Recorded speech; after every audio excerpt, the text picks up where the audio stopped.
Hello students, welcome to the next session of software engineering. Today we shall be starting with chapter 1 of unit number 3, which is related to design engineering. In that we will be covering what do we mean by design engineering, what is the design process, and we will be talking about design quality. This will be the agenda for today's session. Let's start with understanding what do we mean by design engineering. So design engineering is basically creating a elaborate or very detailed blueprint about the software that we are building. And we should also make sure that this design which is showing how to develop the software is also following all the requirements that the customer has mentioned. Okay, so what is design engineering? Design engineering is a process of creating a detailed blueprint of the software that we are developing. This is called as design engineering. Now, while we are creating this particular design or the blueprint of a particular process, the design engineering uses various components. Okay, so let's look into what are the various components. The first component we have is data or class design. So this particular component basically talks about the information that the software will be using. So every software uses certain information. Say suppose if you are creating an application of online cart. So the information used will be the product details, okay, the price of it, the content of it. So this is the information. So how we are actually organizing the information that is used by the software, that is called as the data or the class design. The second one you have is the architecture design. So this talks about what are the bigger parts of our software, how they are integrating together and how they are connected or how they are communicating with each other. This is called as architecture design. Like for example, you can take, say suppose you have an application which talks about the college management. So in college management, you will be having a faculty management, you will be having student management, you will be having course management. So these are main components of the college management project. So how all of these are connected together and how they are communicating with each other. This is called as architecture design. The next one you have is interface design. So interface design basically talks about how our application or our software is interacting with the users or the other outside systems. That is called as interface design. The next one you have is component design.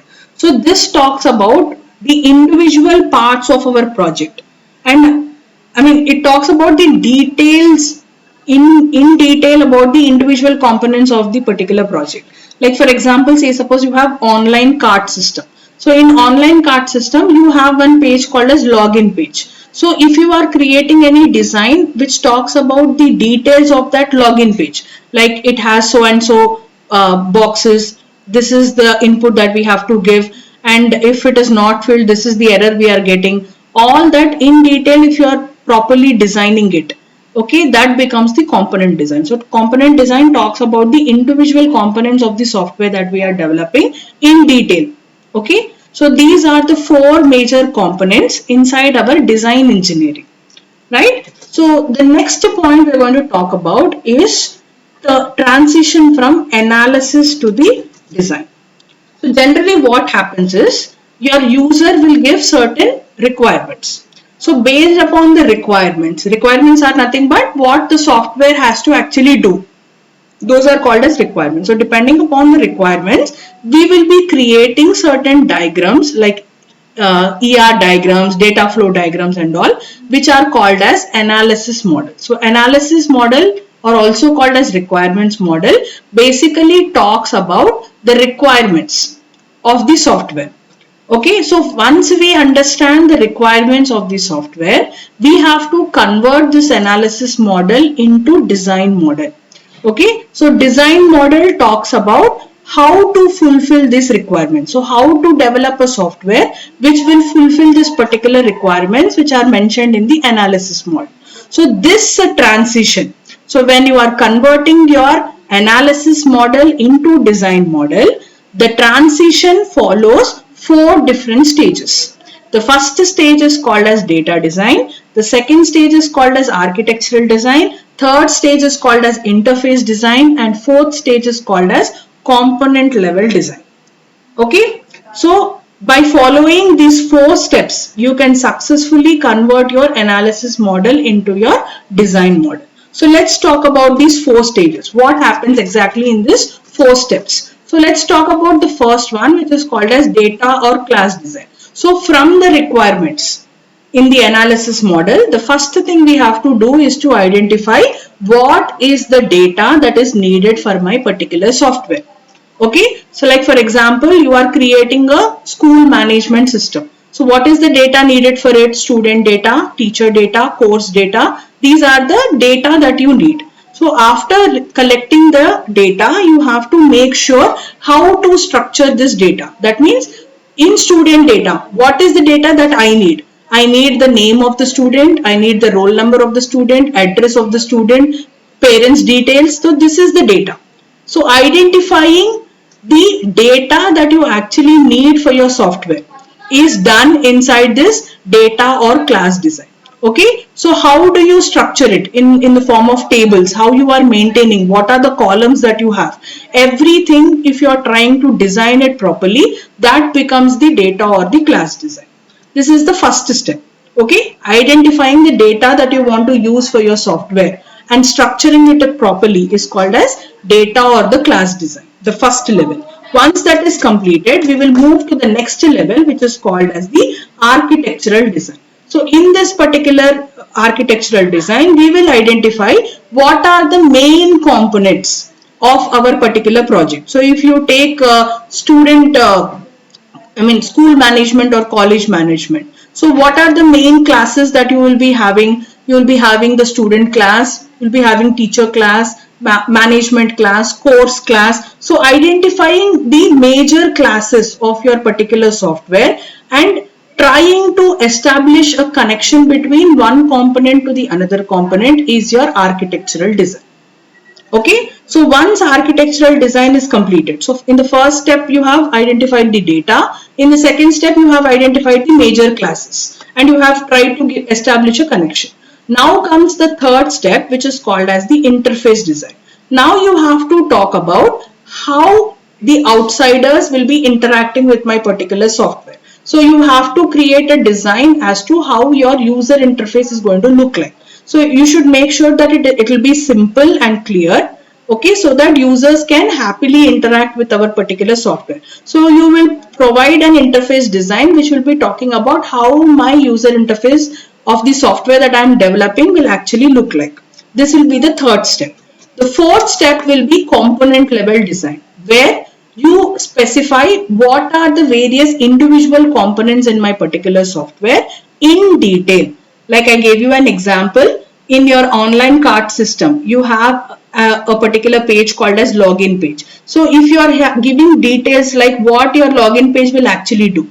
So it is asking for username, it is asking for password, it is checking for errors. So if you're giving in detail explanation of this in the form of a design, that becomes the component level design. So this is how you will be converting your requirements into analysis models. From that you are going to extract and you are going to give the design models in 4 levels, which is called as data design, architectural design, interface design and component level design. Now let's talk about the next one, which is called as iterative process. So when you are converting this analysis model into design model, okay, this process is generally iterative. That means you perform this conversion in multiple iterations. Now why I have to do this?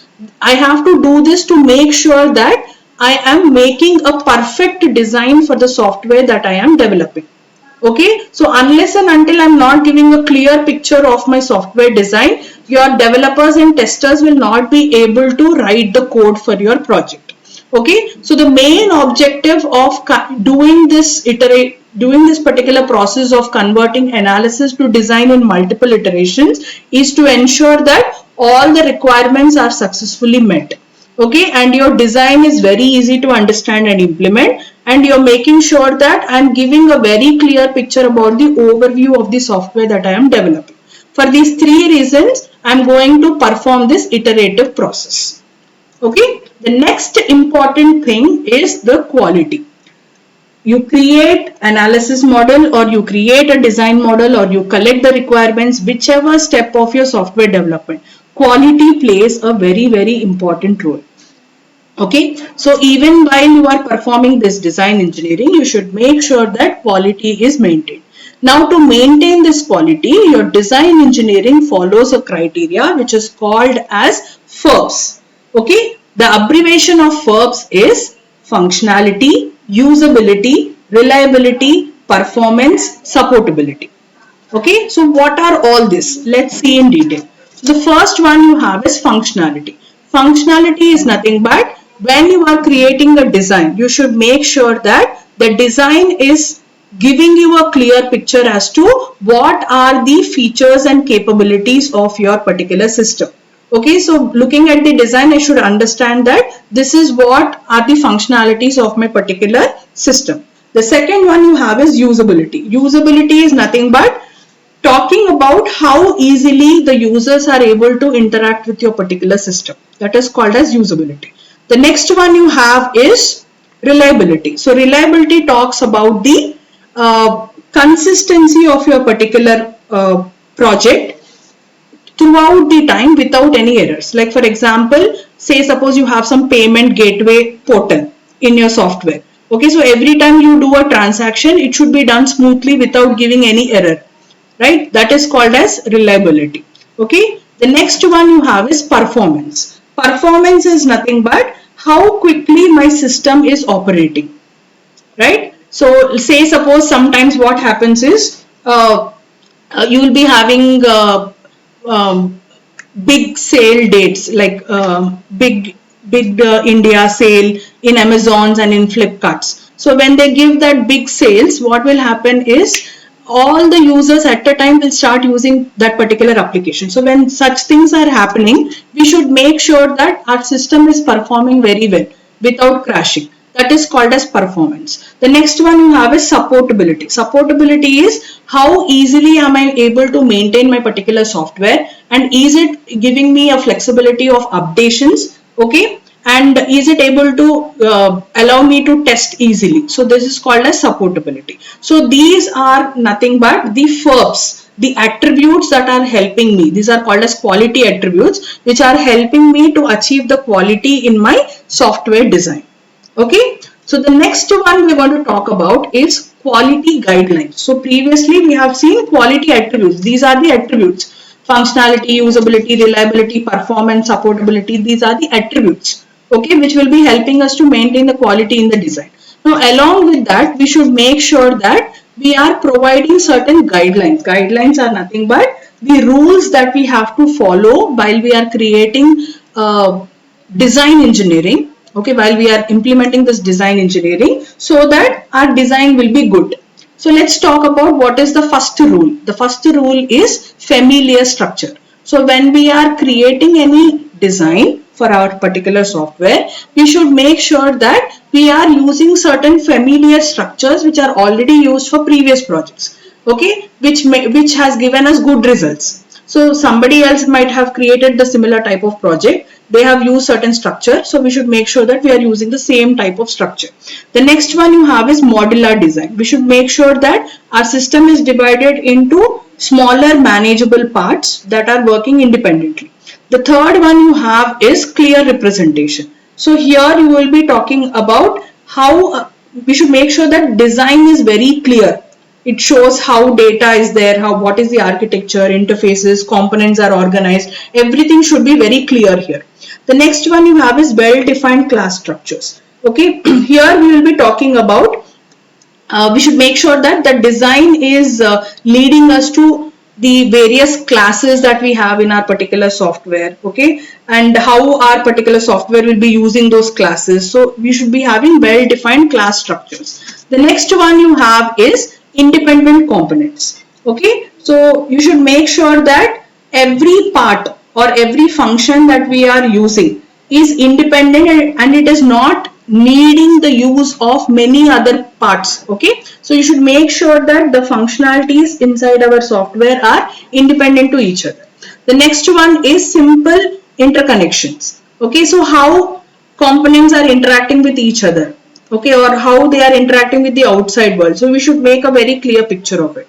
The next one is requirement alignment. So here we will be talking about, is my design covering all the requirements needed or not? That is called as requirement alignment. Okay, so these are the various quality guidelines that you have, which will help us. So both these attributes and guidelines will help us to achieve a good quality design engineering. So this is all about your design engineering. Okay, converting the analysis model into design model, and the quality attributes as well as the quality guidelines. Thank you.